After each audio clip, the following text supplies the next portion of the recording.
goobo fagaara ah ayaa lagu qisaasay laba ka mid ah saddexdii nin oo horey maxkamaddu ugu xukuntay dil toogasho kadib markii lagu helay inay ka dambeeyeen dil iyo kufsi sanad ka hor magaalada Gaalkacyo loogu geystay Allaha u naxariistay marxuumad Caashe Ilyas oo ahayd gabar da'yar. xiriiryaha guud ee Puntland Maxamuud Jaamac oo Cismaan oo la hadlay telefishinka Universal ayaa xaqiijiyay qisaasta labada nin oo magacyadooda lagu sheegay Cabdifataax Cabdiraxmaan Warsame iyo Cabdishakuur Maxamed Dige. Aabe Ilyas oo dhalay marxuumad Caashe Ilyas oo qisaasta kadib warfidiyeenka la hadlay waxa uu soo dhaweeyay sida ay wax u dhaceen isagoona dhanka kala xaqiijiyay in ninka saddexaad muddo 10 cisho ah dib loo baari doono kiiskiisa. waxa la qisaasay laba nin oo dambiilayaashii ahaa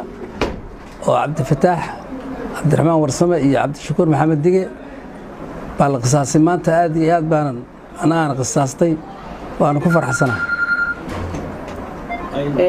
ninkii saddexaad maadaama saddex nin oo xukumanayeen dilka maanta lagu wada fuliyay maxaa dib u dhigay ninkii saddexaad waxa dib u dhigay 10 cisho dib loo dhigay waana dambiilo ahaa codsi baa jiray xagga maartay dadka ah iyo annaka waana la hubinayaa 10 cisho codsiga waxa wada dhibay aniga iyo dad iyaga ka tirsan baa wada dhibnay in la hubiyo ninkaas nimankii Caashe dilay waa wada qaanay daris baan ahayn waan wada hadalnay xataa waa iscafinay afis bay iga dalbadeen iyagoo tiirka gaariga saaran gaal shiraha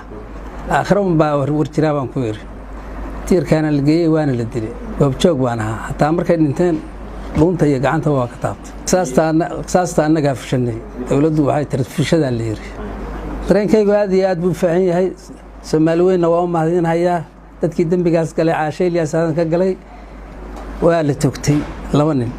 ninna waa dambeeya oo 10 cisho ayuu xirnaanaya kiiskan waxa laga baranayaa 10 xoog leh gabdhaha Soomaaliyeedna waa badbaadayaan oo dhacay kiiskan waana la badbaadayaa ummadda Soomaaliyeedna waa u sheegaya gidwood. xilliga ay qisaastu dhacday ayaa ahayd 8 subaxnimo maanta oo Talaado ahayd waxaana si weyn loo adkeeyay ammaanka goobta qisaastu ay ka dhacday mana loo ogoleyn warbaahinta iyo sidoo kale qaybaha kale ee bulshada. Maxamed Madan, Universal TV, Boosaaso.